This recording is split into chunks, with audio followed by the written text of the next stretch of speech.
சகோதரர் பக்தசிங் அவர்களின் ஊழியத்திலிருந்து விடாய் துணிக்கேற்ற வார்த்தைகள். மார்ச் மாதம் 7ஆம் தேதி. நீங்கள் இந்த பிரபஞ்சத்திற்கொத்த வேஷம் தெரியாமல் தேவனுடைய நன்மையும் பிரியமும் பரிபூர்ணமான சித்தம் என்னதென்று பகுத்தறியத்தக்கதாக உங்கள் மனம் புதிதாகிறதுனாலே மறுரூபமாகுங்கள். ரோமருக்கு நிருபம் 12வது அதிகாரம் 2வது வசனம். திருமணம் செய்து கொள்ளப் போகிறவர்கள் தங்கள் ஐக்கியத்தை பற்றிய தேவனுடைய பரிபூர்ண சித்தத்தை உறுதி செய்ய வேண்டும். அவர்கள் வெளிப்புற தோற்றம், சரீர கவர்ச்சி, பூமிக்குரிய சொத்துக்கள் அல்லது கல்வி தகுதிகளால் நிர்வகிக்கப்படக்கூடாது. பெரும்பாலான ஜனங்கள் திருமண வாழ்க்கையை பற்றி முற்றிலும் தவறான கருத்தை கொண்டிருக்கிறார்கள்.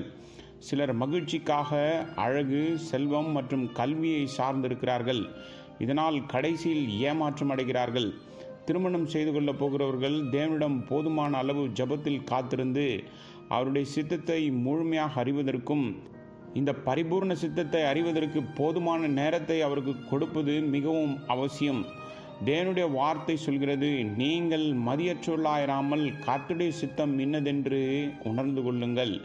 எபேசியருக்கு நிருபம் 5வது அதிகாரம் 17வது வசனம். நீங்கள் இந்த பிரபஞ்சத்திற்கொத்த வேஷம் தெரியாமல் தேவனுடைய நன்மையும் பிரியமும் பரிபூர்ணமுள்ள சித்தம் என்னதென்று பகுத்தறியத்தக்கதாக உங்கள் மனம் புதிதாகிறதுனாலே மறுரூபமாகுங்கள். தேவனுடைய சித்தத்தை அறிந்து அதை செய்வதன் மூலம் நாம் தேவனுடைய தயவை அனுபவிக்கின்றோம். பரலோகத்தில் இருக்கிற என் பிதாவின் சித்தத்தின்படி செய்கிறவன் எவனோ அவனே எனக்கு சகோதரனும் சகோதரியும் தாயுமாய் இருக்கிறான் என்றார். மத்தேயு சுவிசேஷம் 12வது அதிகாரம் 50வது வசனம். கர்த்தராகிய இயேசு கிறிஸ்துவில் மறுபடியும் பிறந்தவர்களின் இருதயங்களிலிருந்து ஜீவ நதி ஓடுகிறது. மறுபடியும் பிறக்காதவர்களுக்கு நித்திய ஜீவன் இல்லை. அவளால் தேவனுடைய சித்தத்தை ஒருபோதும் கண்டுபிடிக்க முடியாது. இதனால்தான் எந்த திருமணத்தையும் நிச்சயப்படுத்துவதற்கு முன் ஐக்கியப்பட போகிறவர்கள் மறுபடியும் பிறந்தார்களா, அவர்களின் பாவங்கள் மன்னிக்கப்பட்டிருக்கிறதா, நித்திய ஜீவனை பெற்றிருக்கிறார்களா என்று கேள்வி எழுப்புகின்றோம்.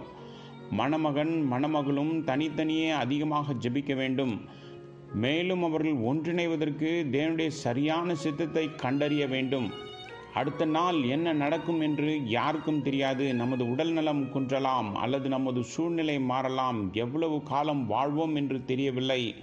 ஆரம்பத்திலிருந்தே முடிவை தேவன் மட்டுமே அறிவார். அதனால்தான் நம் வாழ்க்கைக்கான தேவனுடைய பரிபூர்ண சித்தத்தை நாம் அறிந்து கொள்ள வேண்டும். சங்கீதத்தின் புஸ்தகம் 143 சங்கீதம் 10வது வசனத்தில் சங்கீதக்காரன் சொல்கிறான், உமக்கு பிரியமானதை செய்ய எனக்கு போதித்தருளும். நீரே என் தேவன், உம்முடைய நல்ல ஆவி என்னை செம்மையான வழியில் நடத்துவாராக. ஒன்றாக திருமணத்தில் இணைந்தவர்கள் இவர் என் தேவனால் அவருடைய சித்தத்தின்படி எனக்காக தேர்ந்தெடுக்கப்பட்டவர் என்று உண்மையாகவும் நேர்மையாகவும் சொல்ல முடியும். அவர்கள் பொன், வெள்ளி, வேலை அல்லது உடைகள் பற்றி நினைக்கும் முன் அவர்கள் தேவ சித்தத்தை கண்டுபிடிக்க வேண்டும்.